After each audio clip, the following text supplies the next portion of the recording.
Maligayang pagbabalik sa channel ng kahulugan ng mga panaginip. Ngayon, ating tatalakayin ang isang simbolo na madalas magdala ng mabigat na pasanin ng stigma, kalituhan at takot. Ang panaginip tungkol sa droga o pagiging sugapa. Kapag ang droga ay lumitaw sa iyong panaginip, ikaw man ang gumagamit, nagmamasid sa isang estranjero o nanunood sa isang mahal sa buhay na nahihirapan, bihira itong isang literal na refleksyon ng mga pisikal na substance sa iyong gising na buhay. Sa halip, itinuturo ng iyong subconscious ang isang malalim na pakiramdam ng eskapismo, kawalan ng internal na kontrol, at isang desperadong paghangad na baguhin ang realidad na naging masyadong masakit o mabigat para tiisin. Ang droga sa panaginip ay isang makapangyarihang babala na ang istruktura ng iyong buhay ay dinadaan sa artipisyal na paraan, ngunit nagsisilbi rin itong salamin na nagpapakita ng iyong pinakamalalim na dependensya at ang mga bahagi ng iyong buhay kung saan pakiramdam mo ay wala kang kapangyarihan. Sa psikolohikal na aspeto ng mga panaginip, ang droga o adiksyon ay kumakatawan sa paglabas ng nakatagong emosyonal na sakit at ang paghahanap ng shortcut para sa ginhawa. Ating suriin ang 5 detalyadong senaryo. Panaginip na gumagamit ng droga para takasan ang isang stressful na sitwasyon. Natagpuan mo ang iyong sarili sa isang magulong kapaligiran at bigla kang gumamit ng isang substance para mawala ang lahat.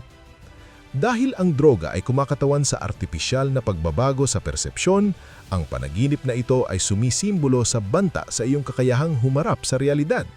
Maaring nararamdaman mo na ang iyong mga responsibilidad sa trabaho, ang iyong mga pangunahing relasyon o ang iyong mental health ay nasa breaking point na at naghahanap ka ng madaling paraan sa halip na harapin ang problema ng direkta.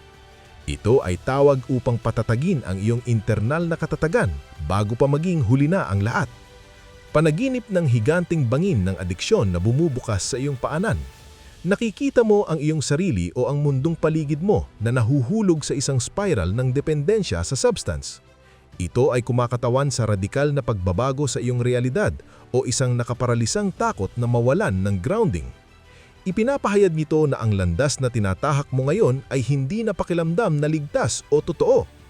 Ang panaginip na ito ay madalas na lumilitaw sa panahon ng malalaking krisis sa buhay, kung saan ang lupa ng iyong mga prinsipyo ay tila hindi na maaasahan.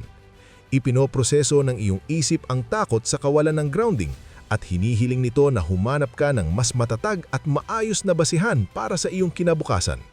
Panaginip na sinusubukang itago ang adiksyon o ang itinagong droga. Desperado kang sinusubukang ilihim ang mga tableta o substance sa ibang tao.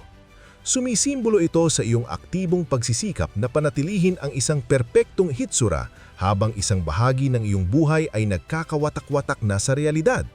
Sinasalamin ito ang iyong tinding kaba na mahusgahan at ang malaking enerhiya na ginagastos mo sa pagtatago ng iyong mga kapintasan o ang iyong dark side sa mundo.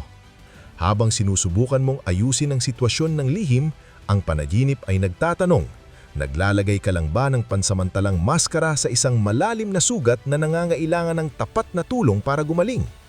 Panaginip ng liwanag o healing energy na pumapalit sa cravings ng droga. Sa gitna ng isang panaginip tungkol sa adiksyon, ang cravings ay biglang naglaho at napalitan ng isang magandang gintong liwanag o agos ng natural na enerhiya. Ito ay isang malalim na simbolo ng pag-asa at espiritual na paggising. Ipinapahayag nito na ang breaking point sa iyong buhay ngayon ay sa katotohanan ay isang pintuan para sa bago at mas mataas na pagkaunawa sa sarili. Sinasalamin nito ang ideya na kapag inamin natin ang ating kahinaan, doon lamang tayo makakahanap ng tunay na lakas. Ang mga lumang toxic na dependensya mo ay nasisira para ang isang mas malusog at mas totoong bersyon mo ay tuluyan ng lumitaw. Panaginip ng isang mahalagang bagay na nasira dahil sa droga, tulad ng singsing sa kasal o isang tropeo. Nakikita mo ang simbolo ng iyong tagumpay o pag-ibig na nadumihan ng droga. Ito ay kumakatawan sa pagkawala ng inosente o ang pagkaunala na isang bahagi ng iyong buhay na itinuturing mong sagrado ay nakompromiso. Madalas itong may kaugnayan sa pagkadismaya sa isang taong hinahangaan mo noon o ang pagkaunawa na ang iyong career path ay nawalan na ng integridad. Ito ay mahirap na aral sa pagtanggap ng imperpeksyon at pagkaunawa na ang tunay na halaga ay dapat itayo sa katapatan, kaysa sa ilusyon. Para bigyang kahulugan ng panaginip na ito, tanungin ang iyong sarili. Naghahanap ba o ng pansandaliang sarap o naghahanap ako ng ginhawa? Ako ba ang master ng sitwasyon o ang substance ang kumokontrol sa akin? Ang sagot ay magpapakita kung aling bahagi ng iyong buhay ang pakiramdam mo ay pinaka-out of control sa sandaling ito. Ibahagi ang iyong kwento sa comments. Anong papel na ginampanan ng droga sa iyong panaginip? Ano ang naramdaman mo pagkagising? Binabasa ko ang inyong mga karanasan para tulungan kayong magkaroon ng kalinawan. I-like ang video, mag-subscribe at patuloy nating unawain ng ating isip.